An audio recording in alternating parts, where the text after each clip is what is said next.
And welcome to Open Court, Tallest Tales of the NBA. I'm Ernie Johnson, and this should prove to be some fun. I've got 7 pretty fair basketball players here to talk about just about anything we can think of.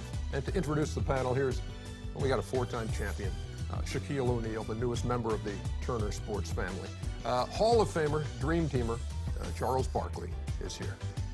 Hold your applause. One of the all-time great clutch shooters in NBA history, Reggie Miller, part of our 7-member panel. A 5-time All-Star and former Rookie of the Year, Chris Webber. In 14 years, he was an All-Star and NBA champion, Steve Smith. 5-time NBA champion with the Bulls and the Spurs, Steve Kerr. And finally, 2-time NBA champion and Shaq's favorite bum, Kenny, the Jet Smith. These men have a lot in common, including memories of their very first day in the NBA. Philadelphia 76ers select Charles Barkley of Auburn University. Ooh. Actually, that style is back. No, it ain't. That's so old, it's back. Eddie Johnson barrels down the lane. With the Auburn, didn't he? A block foul. They're going to score, though. The Sacramento Kings select Goodness gracious. from North Carolina. Still 10 on the shot clock. Kenny Smith. What kind of pass was that? He didn't catch that, man. Willis, Come on, man. Willis like, You got 2 legends fired. Reggie Miller of UCLA. oh, man, look at this. Reg, I had that couch. You still have that couch. I like that couch. still have that couch. Thing about that couch, you can waste a lot of food on it, nobody will notice. Number 50, the Phoenix Suns select Steve Kerr, University of Arizona. The 104 Suns.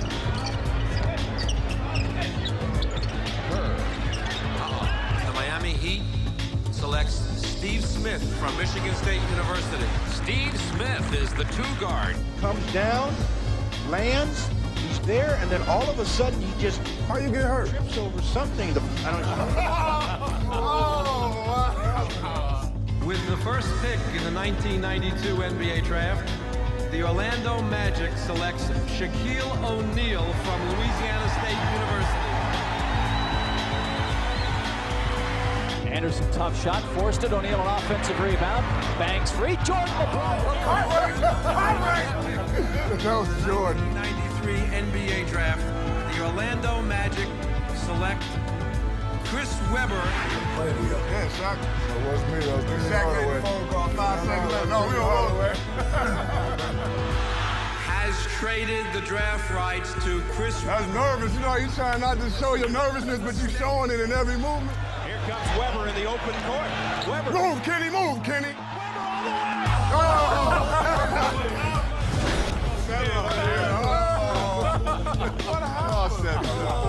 I forgot I'm at work right now. Some fond draft night memories and some of the lowlights of the careers of these 7. Hey, when you look around the room, Shaq, who do you think had the best pro debut, best NBA debut of the 7 here? I'm gonna have to go with Steve. Why would you go with Steve? His jumper looked nice. He was limited on his mistakes, and he looked good doing it. Which Steve? Which Steve? Steve Kerr? Steve Kerr. Wrong Steve. It was Steve Smitty. Steve Smith. Made it look easy. He even crossed his legs. That's a good You know what? You know what? He's in the Barcalounger over here, making it look easy. No, you know what? I'm looking at my research. They were down by 15. He was faking that injury because there was nobody next to you. Nobody next to you. I got hurt playing defense. I got hurt playing defense. You playing defense? Yeah. I got hurt. You actually had 24 in your NBA debut, and that was your season high for your rookie season. Wow. None of y'all So, had 24? I didn't That's start. the most you had your rookie year? Who did you That's play? my worst. Kenny, did you start? Yeah, I started my rookie year. But that was his first night in the was with the NBA, Heat. and I was at the that was point. his season high. Yeah. So did you think they were all going to be that easy? I did, for sure, because I had the ball in my hand. But I was playing with Glenn Rice, so I had to get the ball up a little bit. And the black hole, Ronnie Cycling. But we Way to throw him under the bus. Good job. Yeah, Ronnie never threw the ball. Ronnie only had a career high of 3 assists. But it was, you know.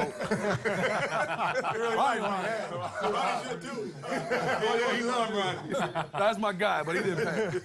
Reggie, one of those nights. Yeah, Reggie, what was your welcome to the NBA moment that you knew you had arrived and you were here? Well, I'm not necessarily thought I had arrived, but game 1 of preseason. This is a preseason game 1. And obviously I was playing with Charles's Auburn teammate and Chuck Person, and he comes up to me before the game and is like, watch this little love tap I give to Dominique Wilkins. I didn't know they had beef the year before.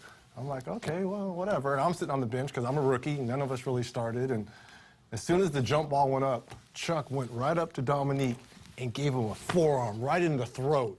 The bench is clear. Everyone's getting up. And I'm standing on the sideline. And Herb Williams is next to me. I'm like, well, what should I do? He's like, Rookie, you better get your behind out there and start fighting. That's how I knew I was part of the NBA. You had to, what you can't do now, Right. you had to clear the benches and run out there and get Chuck's back. But you know how Chuck was. Oh, Chuck yeah. was- Oh, no question. he would give it to you.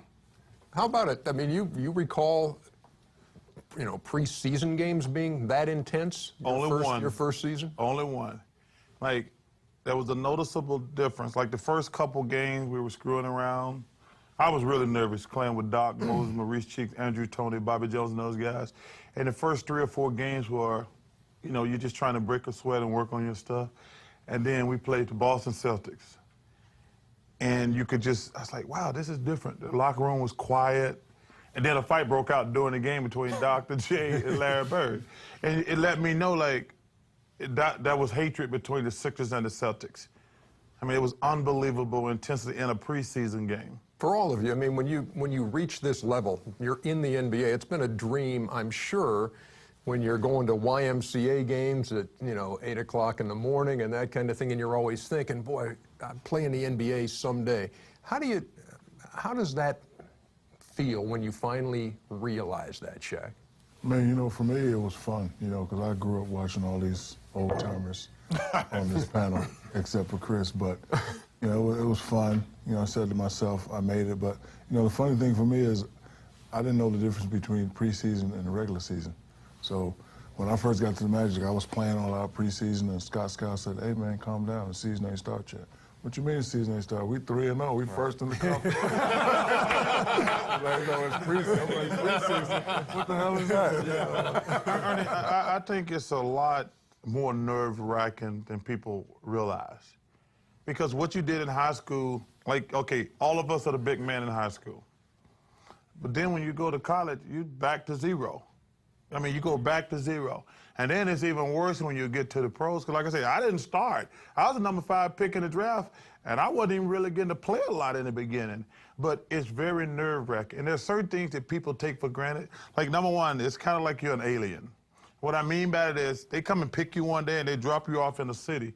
So first thing you have to do is find a place to live. Is Philadelphia bigger than Leeds? just in that one little area. Ernie, you know what's something that's funny you said that? Learning your way around these cities and trying to get there for practice in the morning or go out and get a meal. Were you late a couple of times I was practice? Well, first of all, it took me a while because you're not getting paid.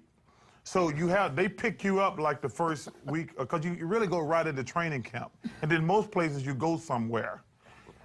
So it was very nerve-wracking, and then when I finally got a car, you know, man, I just drove around trying to figure it out the first couple days, and it is hectic. The biggest thing to me is there's two different things. There's when you first hit the playoffs, but then when you first actually be a rookie. Because all of us, when you're in college, if you have a good game, that means your team is pretty much either going to win in college or going to be close to winning, because you're dominating the game. I just remember my first time having a really good game in the NBA, and I'm looking up, and I got like 23 points going into halftime, and we're down 11 or 14 points. So the first time in your life that you couldn't really impose everything on the will of a game, and you go, wow, this is how great these players are, that you're not the imposing force no matter how great you're playing. Steve, what was that first year like? You're playing for for Cotton? For Cotton Fitzsimmons. Yeah. You know, my experience was totally different than these guys because I was a, late second-round pick. I didn't know if I was going to make the league. I was on a non-guaranteed contract. And I'll never forget one of my first exhibition games. We played the Bulls. And I was just trying to make the roster. And Michael Jordan gets the ball right in front of our bench. And I'm already scared to death. Like, God, I hope I don't get into this game. I'm not ready for this stuff. And he holds the ball out. He holds the ball out and he looks right at me. And I'm on the bench just kind of like, he holds the ball and he goes, watch this. And he turns, and he went right around Dan Marley, bam, dunks it, looks back at our bench and just starts laughing. And I'm looking like, there's no way in hell I can ever make the league. Now I really don't want to. I thought he looked at you and said, 10 years from now, I'm going to throw this. Yeah. Be ready. Ernie, I know I struggle. Ernie, I struggle with downtime. After practice, being in Miami, at 1 o'clock getting out of practice, and then you got a whole bunch of free time. A lot of guys didn't struggle with the downtime. I struggle. I really struggle. Not on Washington, Collins, and Ocean, you wasn't struggling. When I came to the NBA, being the #1 pick and coming behind Shaq, it was, it was pressure. So I wouldn't say I had the pressure of Steve saying, I might not make the team, but I have a pressure of expectations and, what do my peers think of me? Not what do they think of me, what am I make them think of me, what is this and that. But I remember going to 2 games specifically, playing against a preseason game against Akeem, and I was nervous. I'm watching them, I'm just, because I'm still a fan. I've never met any of these players. So my first game, I'm a fan of Akeem. He's, I'm looking at his legs, looking at his tonics. I'm like, yeah, I had those shoes. I'm 2 years removed. I say tonics. No, tonics. Everything about Akeem. And I remember I drove it down the lane, I spun it, I laid it up, and I made a little face. I'm so excited. When walking to halftime, he's like, nice move. Next time, give me a shoulder. And then the next time, Sean Kemp came and I traveled, pump fake 3 times, and I came down the court. Sean was like, hey, relax. Nobody's going to block your dunk. There's athletes in here. You just relax, you take it up. And I was like, wow, the veterans, they're cool because they'll knock you out coming to the hole, but they'll also give you a little bit of love. So my first year, I was a little in awe, but it helped a lot. We are just getting started here. We got to go, and we'll be back with more watching Open Court, the tallest tales of the NBA. I look over to the bench and I see one of my idols telling Keith Klaus how to stop me. I see Kareem saying, you gotta do this, you gotta do that. Now I'm pissed. Kareem, like, so I'm like, give me the ball.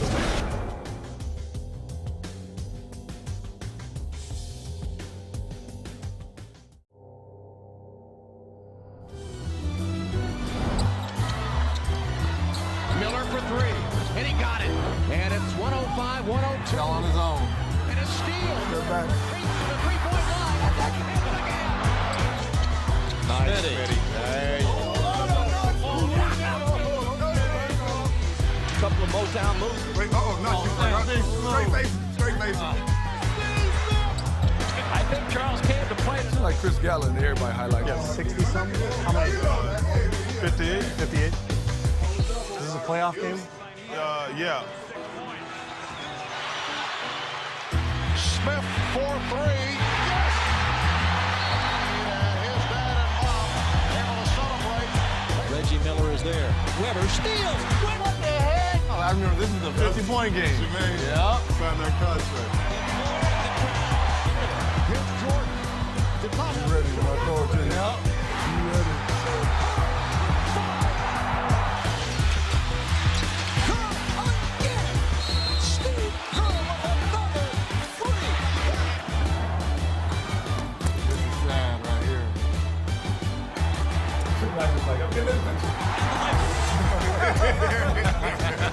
All 4 pitches.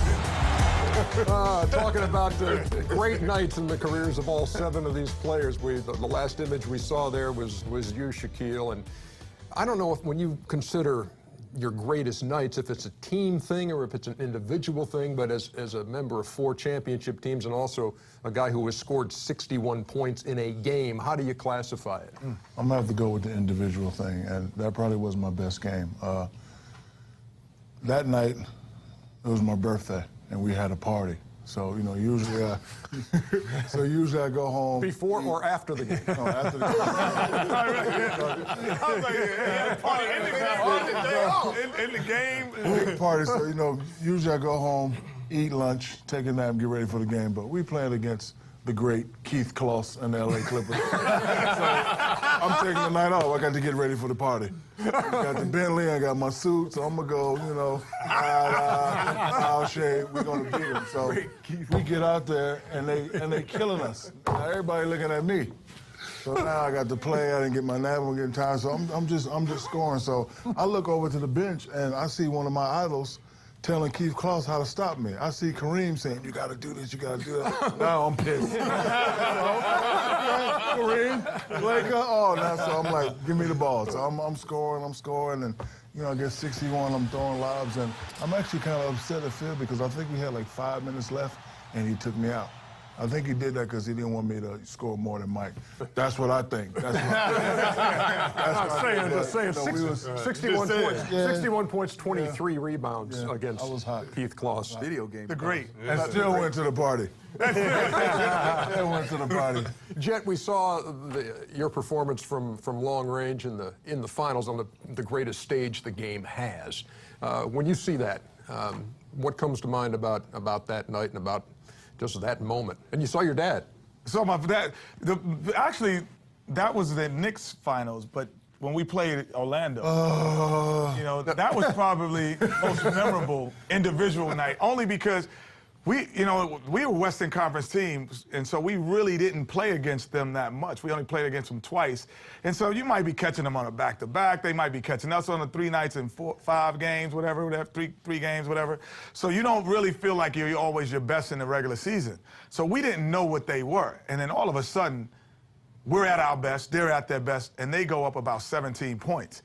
And we really didn't think we could beat them. And it was kind of a shocking wake-up call because they were young. How does that make you feel now? You hear that? I told Brian Hill we don't need to double. Listen, Akeem gonna get us 27. I'm gonna get my 25. Now, you know, he doubling and he just kept kicking out to Kenny, and I think you had, what, 7 threes again? NBA record, somewhere like that. I lost count at like 5 or 6. Hey, Reg, I lost count at like 5. At that time, 7 out of 11. Listen, I kept saying, stop doubling them, man. Well, we got to stop Akeem. Well, they got to stop me, too. Stop doubling. Yeah. You double and they kick it out, and then you got to worry about him. You got to worry about Big Shot Bob. Yeah, it was it's a great feeling because it's the biggest stage at the same time, and you having one of your better games in a bigger stage individually. But it was more rewarding for the team because we didn't think we could beat them. That was game one? That was game one. Yeah. We were really shocked that they were that good. Hey, Steve, when we've seen the video before too of the huddle beforehand. He comes up. I'll be ready. You should take me through that. And again, you talk about big stages where Kenny's talking about hitting all those threes. Game on the line in the NBA Finals, and it was your moment. Yeah, I mean, it's been replayed on NBA TV several times, so I always have the TiVo ready and gather the family around. No, I mean, you know what? That's the moment that every kid dreams of, and to actually have lived it is pretty incredible. But you know, I didn't have a great series, but I was having a decent game. I just made a few shots in the fourth. I was feeling pretty good. And Michael was always looking ahead to what was next. He was always kind of envisioning the next play. And he said during the timeout, he said, Stockton's going to come double team me, so be ready. And I looked way more confident in that shot than I really was. I was like, oh my God, okay. But I just said, you know what, just fire away. And that's the best advice anybody ever gave me was, don't think, shoot. You know, as soon as you start thinking, that's when you miss. And I just made up my mind. If I got the ball, I was gonna shoot, and luckily it went in. Hey, Charles, sometimes, you know, when you talk to a baseball pitcher who has a big night, and they'll say, look, I really didn't feel it in the bullpen beforehand, didn't feel like I had my great stuff, and he throws a one-hitter. Is there any way to foretell a 56-point night? No. First of all, that wasn't my best game. That was the night I scored. Oh, excuse me. Best numbers. No, that was the best. No, I'm saying that was best numbers. I'm saying that was the most points I scored in the game. But I actually personally think Game 7 to get to the finals is the best game I ever played. I had 44 and 24. That actually, the game against the Warriors was only a first-round playoff game. But to get to the finals, I remember it was Game 7s are no joke. But to get to the finals for my first time and to score 44 and 24, that's the best game I ever played. The game against C. Webb and those guys was just revenge. That was by Byron Houston. We told Coach, don't let Byron Houston check the check. Like, no, he's strong. He's like, he's 6'1". Don't let him check Big Chuck. Because that game was so funny because I remember Byron Houston. And I remember I went to the bench and I says, "You're not gonna double me?" He says, "Nope." Because I had a triple-double. I think that was game 3. So I had a triple-double game 1. I had about 8 assists in game 2. So Nelly says, "We're not gonna double you tonight." I says, "You're not?" So I scored like 17 points the first quarter. So I run over again. I said, "Let me ask you, you're not gonna double me." He says, "You can get as many as you want." I said, "Okay." Hey, you know, when we looked at that video of you hit 9 threes that night, we were looking at the video and what everybody on the panel was doing is saying, "Give us a straight face." There was no emotion on your face. It was just like, this is what I do. It was. We were losing that game. But I think my individual game that I really remember, I was traded for Steve Kerr and Derek Anderson from Portland. And it's the business of basketball. I drove up to Seattle to visit Bob Whitsitt, our general manager, because there was trade rumors about me getting traded. And he said, "Oh, no, Steve, you're not going anywhere." The next morning, I was traded. So, Kenny, I marked that game when we went back to Portland. I was 8 for 8 from behind the line, and I was really mad at Pop. I remember. Mad at Pop because he took me out, Rich. I wanted that. Let me have that game. 8 for 8. I got a tech because I was going at Bob Whitsitt, the general manager. You were glaring at it. He was I sitting went at it. He was underneath sitting with the Paul basket. Allen, and every time I hit a shot, Reg, I kept looking at it. That was the game for me because I had X'd that game because he had told me you wasn't get traded, which that's the business. By the time I got back home from driving to Seattle, he traded me the next morning. Wow. When we looked at your 51-point game, I don't know who was in that video more, you or Reg. It did come against the Indiana Pacers. What do you remember about that night? I remember the whole night. I remember I usually wasn't late for games. I tried to get to the game. You know, it's an hour and a half. I wanted to get there like an hour 10 and get in my own space. In this game, I was later than that, and I, just wasn't feeling it. I grew up, Isaiah Thomas was one of my favorite players from the Pistons. He was the coach. Reg, one of my favorite players, and Jalen, I just remember being uncomfortable, the game, getting there late, not feeling good, and then during the game, it just all came out, kind of how you said, the picture. I didn't have any type of feeling. I knew I took a lot of shots, but I remember I kept missing layups. I remember took a lot of shots. Steve, I promise you, Steve, if you look at that game, I don't know how many shots I took, probably a million. I guarantee you I missed 13 tip-backs. I guarantee you I had to miss 10 layups that night, so I just remember that, had a lot of energy, took a lot of shots. We'll save the day at the Garden for last here, Reggie, because when we look at that video and everybody, it means something to everybody here. I mean, and they all look at it and say, man, I can't believe that was, it's 8 points in 8.9 seconds or whatever, however you break it down. But did you know that ball was going in? Do you know those balls are going in? It's almost like you knew. Just give me a shot at it, I will make it. Well, a lot to what Steve said, for shooters, you just shoot, you don't think. And basically, you're just reacting in that situation. But, I mean, that's the 8 points in 9 seconds, whatever, is the great game. But to me, what's more memorable was the 25-point quarter I had against the Knicks in the conference finals the year before in '94. Here's Miller, swings away, and hits. Reggie Miller is on fire. Miller open again. His foot on the line. That's a two-pointer.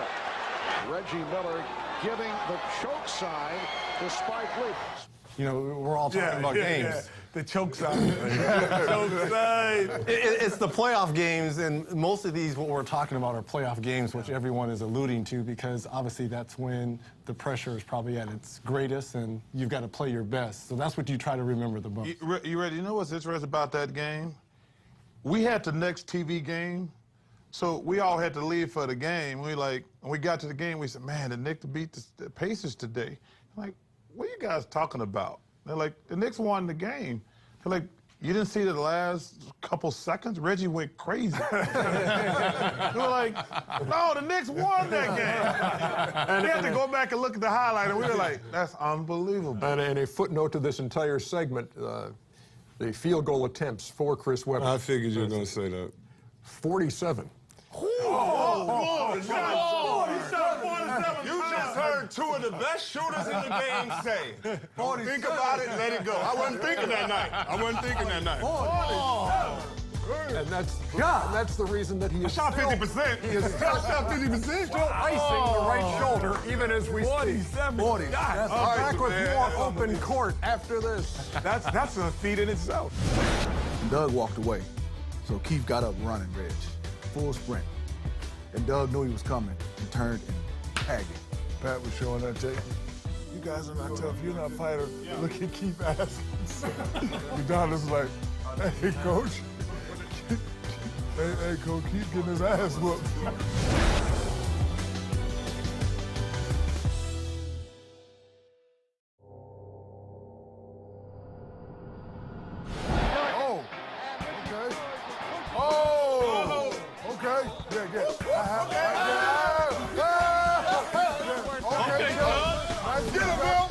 Comes Lampier. Now back into the basket of foul. Oh! Really going at it again.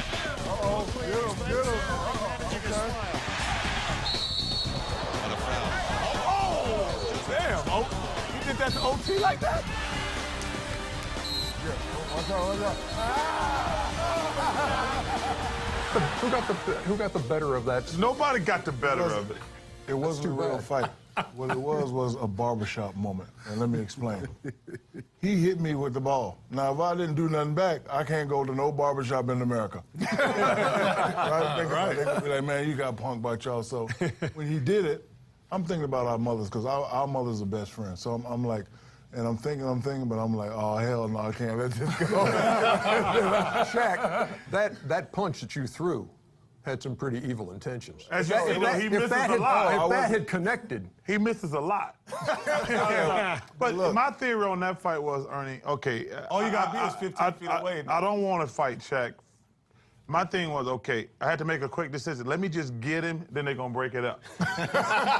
Because they're not, it ain't like, you know, people always talk about fights. It ain't like they're going to let you go at it like hockey. I mean, I said, I just got to get to his body, because if he stand back and punches me, I mean, he got a huge advantage. So I was just trying to get to his body. When he swung at you and you closed your eyes. I didn't close my eyes. Was that just speed frame? Okay. No, Rock'em Sock'em Robot. Oh, okay. I got to tell you a funny story about Tough Guy, though. So I missed my rookie year. And they had, you know, you saw Maurice Lucas and Darryl Dawkins going at it. So Maurice Lucas knocks the hell out of me during the game. And I'm a rookie, and I'm like, oh, my God, I'm going to get killed. It hit me, it hurt, and I said, so timeout, I said, Moses, Maurice Lucas just hit me really, really hard. What should I do? He says, hit him back, big fella. Hit him back, hard as you can. I said, what if he kills me? Trust me, big fella, just hit him hard as you can. So we're running down the court like 3 or 4 plays later. I hit him as hard as I could with a forearm shiver. Maurice kind of, like, he grunges, he bends over a little bit, he run back up the court, he says, just want to see what you were made of, big fella. Wait, welcome to the NBA. And I was like, cool. You know, but a lot of guys will try to intimidate you. They don't really want to fight. They just want to see are you intimidated. Who's the guy that you did not want to mess with? Easy for me. John Long, who was one of my mentors at Indiana. And we used to go over the game plan each and every night of who we were playing against. And one name, and I'm sure everyone's going to agree with me on this, Alvin Robinson was one of the guys. He's like, Reg, whatever you do, don't say a word to Alvin Robinson. Alvin Robertson. I'm like, come on, man. I'm a rookie. You're a trash talker. Hey, I'm going to talk to anyone. I don't care. I'm trying to, you know, puff my chest. Reg, I'm telling you right now, if you want to be successful in this league, just play the game tonight and don't say a word. Don't talk to Alvin. First down, time down to play. He almost picks up John and moves him out the paint. And I turn to Wayman Tisdale, and I'm like, oh, now I see what he's talking about. Right. From that day on, while I played Alvin Robinson, while he was with Milwaukee, San Antonio, I never said a word to him. Well, I had the guy that everybody was fearful on playing with me, Mad Max, Vernon Maxwell. Because, and the great thing about Max was like, I was his new surrogate brother. So anytime that anybody did anything to me, he would take off on you. Oh, so this is about my buddy. My buddy. Hey, wherever I go, he goes. And so I would be behind him. Yeah, Max, that's what we're talking about. Wow. So I would stand behind him. Glad you admitted. But he's the craziest guy in terms of, like, his personality was so different off the court sometimes than it was on the court. And he was the only guy when we played Chicago. We had success, actually, against the Bulls in the regular season. We only played in regular season. But we had some success because he tried to fight Michael Jordan every time. And every game, he tried to fight Michael. And Michael, you know, as tough mind that he is, it really didn't get under him until one day, after every fight, he would bring his son in afterwards to get his autograph. So Michael says, something's wrong with this guy, Kevin. Right? Like, he fights me every day, and then right after, he brings his son in wearing Air Jordan apparel. And he's bringing him in an autograph like he's not right. So I was like, that's right. Like, yeah, we got him, brother. We got him. Kenny, you played with Dream, Thorpe. Vernon Maxwell was your bodyguard? Another guard? Another guard, though. But you didn't have a big guy. They didn't mess with Vernon. Like, in practice, no, they didn't mess with Vernon. They would attempt to mess with Vernon. However, Vernon would follow through on the act. So if Vernon said, I'm going to hit you, he would hit you the next play. Vernon says, I'm going to trip you in the air, he would trip you in the air the next. He delivered on his messages. That's why he was the most feared guy. I will say this one thing. Yeah. You talk about teams, we got to talk about the bad boy Pistons. Now, let me tell you something. They had a reign of terror there for a few years. Yeah. When you went to the basket, you were going to get hit like 3 times. I played with guys who were terrified to go near the basket. But you knew anytime you went against Lambert, Mahorn, Dennis Rodman, John Sally, James Edwards, you were going to get hit, and you were going to get hit hard. And they had that rule, too, that if someone get fouled, then the second foul is doesn't not a count. foul. You wasn't gonna get no 3-point plays. Right. So they hit you, and then the second guy everybody would just gang up on you. And the good guy on that team, Joe Dumars. Yeah. And Joe, when I'm trying to take him, he's like, Reg, don't go by me now. Come on now, just settle out here and take jump shots. I'm like, why? He like look behind. He's like, don't go in there. All right. Steve, what's the toughest thing about being an NBA enforcer? Well, I'm glad you asked, Ernie. You know what I remember? I mean, we saw a lot of those highlights where all these fights happen, and Reggie, you mentioned it. If you're on the bench when all this stuff happens, okay, now you get suspended if you leave the bench. But back then, it was understood as a teammate you had to go out there. And it was also an automatic $5,000 fine. And I think it was $2,500 for a while, then they upped it to $5 grand. But here's what would happen with guys like me. You're sitting there, you're making minimum salary, okay? Fight starts. You look around, you're like, I gotta go out there. Otherwise, I'm not backing my guy up. And you're like, and nothing happens when you go out there. Everybody holds each other. But if you don't go out there, you're not backing up your guy. So you're kind of like, there goes $5 grand. and nothing happens. You're like, well, I have no Is he choice worth here. $5 grand? Because you know the next day, everybody. we watching that. that. We watching film. And we picking out. It's a fine for you if you don't get off the That's bench. right. I got to tell you this, I got in one of those. I didn't get in the fight, so I was talking about a little bit earlier about Dr. J and Larry Bird got to fight. And what happens is you always just grab the guy closest to you. So I happen to be standing behind Larry Bird, so I grabbed Larry Bird, and Dr. J just laying him out. Doc was smooth. Can you give me the sound effect one more time? Hey, Doc is doing rock and sock and roll. I get fined and suspended. I'm like, why? They're like, I said, I tried to break up the fight. They said that I was holding Larry Bird. I taught me a lesson. Just stand there. Don't do anything. How much of this sometimes, I guess, is heat of the moment, and sometimes would you really like to continue this outside of the parameters of a basketball court, Shaq? Not really. You know, it's all about respect. I used to hate playing against the Knicks when Pat Riley was coaching. He was gonna have problems in there. He was gonna have problems. And see, those guys, they hit you, you hit them back, but they keep coming back. Like usually, like when a guy hits you, you hit him back. He knows you ain't soft, so he'll leave you alone. They just keep coming, 48 minutes. We had a melee with Miami Heat and the Hawks, and like you talked about, Chuck, grabbing somebody wrong. Grant Long and Dwayne Farrell. Grant choked Dwayne Farrell. And the gum came out of his mouth. You know that? Alvin Gentry was our coach. He was coaching the Heat. Grabbed Grant Long, which you shouldn't do. So Grant thought he was somebody else. He took Alvin, And body slam. And body slam. Broke his arm. Broke his arm. Right. And you heard Alvin screaming. Oh, oh! But you know, that's just a lesson. You can't go grab nobody. I'll give no you the matter last what, from behind. I'll give you the last word, C. Webb. Man, I don't know about, I just know one time in Sacramento, when we first got there, we're playing against Utah. And Sacramento, we're scared of everybody else. We've never been good, so we're trying to say it's our first playoff series. Let's go. So I tell Coach before the game, I'm going to lay out John Stockton, first play of the game. He's like, no, don't do it. I'm like, Coach, everybody, you know, everybody's scared, man. I'm going to lay him out. I lay him out. First play of the game, get a technical. How'd you all lay him that. It was coming off a pick. He came off a pick, a flex, and I waited for him, and I mean, it felt so good. I came down, I laid him out, and in my head, I was like, oh, man, I hope I didn't hit him too hard. That's how good it felt. He got up, Stockton got up, he didn't Where'd care. you get him? Did you get him in the chest? You get him I up mean, here? I got him like, I mean, like, you know, right here. That wasn't that bad. That wasn't that bad, no, but I got him, and after the game, you know, Stockton, he came over, and he was like, yeah, good job. He knew what I was doing, but after the game, all I kept thinking of was, you know, we won, and this is good for our team, but Stockton, he's as tough as he says he is. He's not crying, he's not, yeah, but he's not crying, he's Still not had running around. 20-20. Yeah, I mean, you know, but I'm just saying, Stockton, the tough guy it is. It wasn't about fighting anything, but for his team, they were tough because he didn't get up, cry, and flop and all that. But for our team, you know, it was a pretty good session. You are watching Open Court on NBA TV with our esteemed panel of experts. We're not experts, Ernie. Let me ask you a question. Right now, today, if there was one game, like he was saying, you could not give a team 5 minutes, 5 to 10 minutes, right now, you could not give a team. Oh, not right now, I could. Hell to the no. Are you kidding me?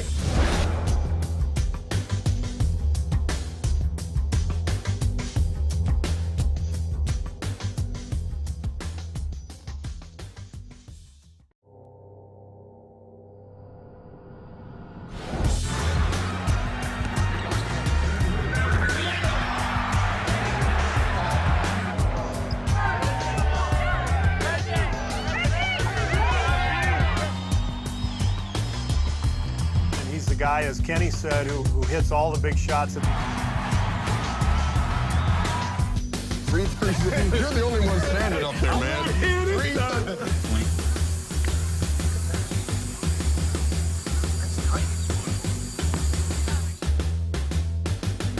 For real?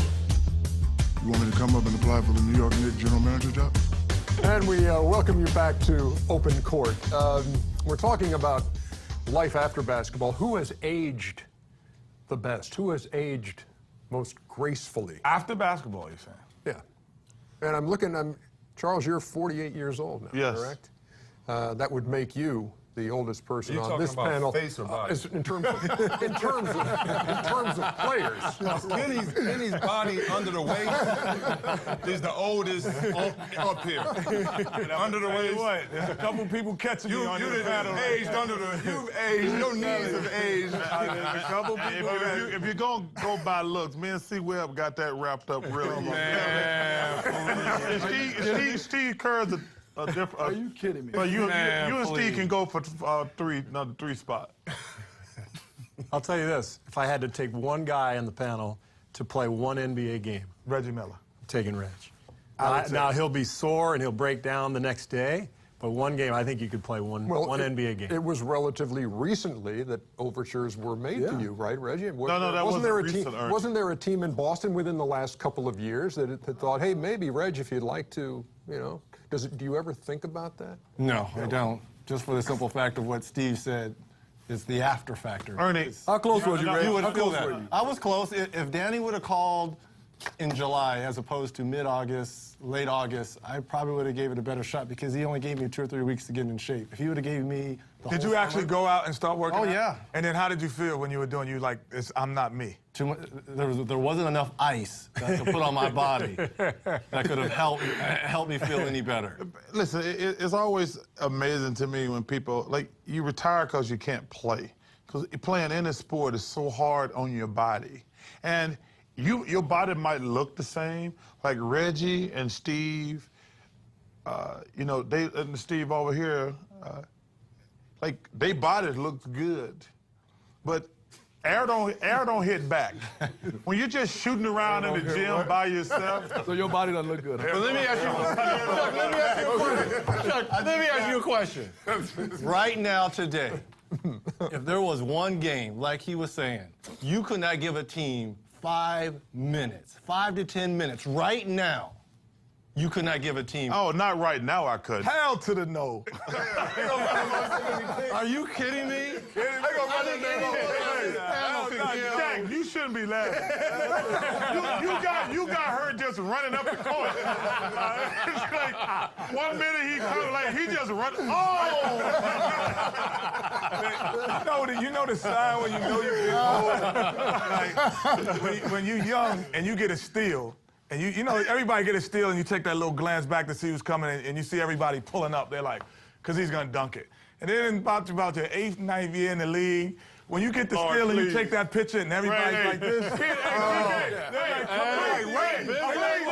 I did exactly that on that play. I remember Jamal Tinsley got the steal, and I remember him flicking ahead, and I did exactly that because you're taught, take a picture. So boom, I got it, I took the picture. Tayshaun was 5 steps behind me. I'm like, I have this in the bag. Couple steps, and I'm going to be there. Could I have finished and dunked at 37? Perhaps. But I'm figuring, look, I'm teaching the kids, I'm just going to lay it up off the basketball. And the next thing I know... Father Time caught you. That's who caught you. All about the kids. As a big man, Chuck, when you know when a guy get old, and you can see it in any big man, but especially when a guy do like this. When you start pump faking and nobody's around you, and you because I started pump faking in my mind, I'm like, what are you pump faking for? There's nobody. I'm like, I could dunk this for these, and I'm thinking, no, he can catch you and block you at the rim. Imagine if you're 6'5". Because, you know, I was talking to Larry Johnson one time about, like, when he lost his explosion, he's 6'5", and I lost mine. I said, dude, these boys big out here. My last year, I had to go to the chiropractor at the end of every week, because I'd be like... I mean, I was pump faking like hell. Remember the time when the rim used to look little? Like, it's slow, ain't it?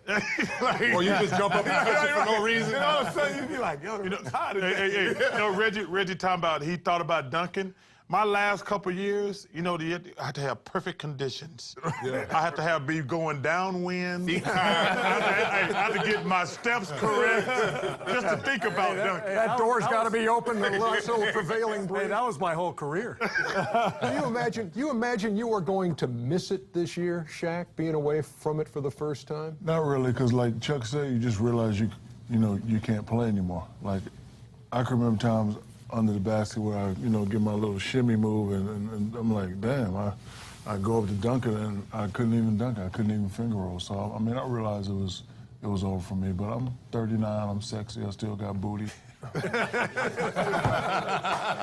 Quit stealing. You're all good, dude. Yeah, you're all good. Oh, yeah. Quit stealing my line. Reg, I remember the play when I knew I was done. I was playing with the Bobcats, and Bernie Bickerstaff had me at the 4. And I went to step out at the 4. That's the first sign, kid. That's the first sign right there. You move from point guard to power forward. Yeah, that's the one. So Jamal Crawford was coming, and I steps on the baseline, the high screen. He threw it through my legs and laid it up, and all I could see was Bernie. And Bernie go, it's time. Well, coach would tell me it's time. And I didn't want to believe it, but Bernie said it's time. It was time. I tell you what I tell people. They say, how do you know it's time? I said, when guys who can't play dead kicking your ass. I said, this time, that guy can't play and he's killing me. He's killing me and he can't play dead. It's time for me to sit at home. I am 55, I'm sexy, and I still got booty. Got more open court on the way. I haven't seen an expert panel like this in 20 years. This is going to be funny. Might as well sign us up. Well, the good thing about this panel, everybody can hold their own. Everybody played at a high level. But I'm saying, like, everybody it's like can be normal and talk. For more open court, you can check us out on NBA.com and on NBA TV. And we have just one question here, and you can frame it any way you want. The ideal meal, if you could only have one thing. Our producer Tim Kiley likes to say, if if it's your last meal on earth, whatever, in whatever context. Reggie, what is it? Fried chicken, mac and cheese, mashed potatoes with blueberry cobbler. Feeling you. Top it off. That's how you got that. Shaq, I know we don't have a whole lot of time. Can you? I'm just big boned it. My appetizer is gonna be brownie. A brownie? Yeah. Brownie, vanilla ice cream with that hot fudge on that thing. Appetizer? Yeah, appetizer. Appetizer. Then I'm gonna go with the sausage and cheese omelet, fries, and a Diet Coke. And what's if you have a brownie for an appetizer, what's for dessert? No dessert. Okay. No dessert. You don't want to do dessert. It's too much. Yeah, I'm gonna go fried chicken, potato salad, and peach cobbler at the end. Keep it simple. I'm with you. I'm going my mom's fried chicken, Yeah. my auntie's peach cobbler, and some mac and cheese. Not the runny mac and cheese. Oh, you got to have. It got to be the. You got to have that, the sticky, and you the got cake. to have that top that's kind Two of layers, there we round go. and Me and Ernie are. oh, crunchy. I like that too. Ooh, I can't wait to hear this one. I'm gonna go with some chitlins. Oh, my God. Come on. Did you clean them yourself? You gonna clean them yourself or you gonna No. I'm rich now. I can pay somebody to clean them. Okay. Some greens and ham hocks. Ham hocks. Yeah, you put the ham hocks Yeah, I in the know, greens. I know. We know what greens I'll do some potato salad and some good pancake bread. Batter. The buttery pancake bread. Y'all hate drink the What is pancake mix. Pancake. They're like need a whole box of cake mix. No, pancake cornbread. Okay, go ahead, Steve. Tough act to follow, obviously. What are you? I'm a sushi guy. I realize that's not quite as. Kenny, you're next. No. Sushi. Thanks, Sushi. Ernie. Sushi. I like Sushi with what else? seared ahi. A big. I love ahi. Good, hey, I'm a big Asian food guy. And the OE. I'd have That too. I'd have a variety of what everyone said except for the ham hocks and pancake juice. Pancake bread.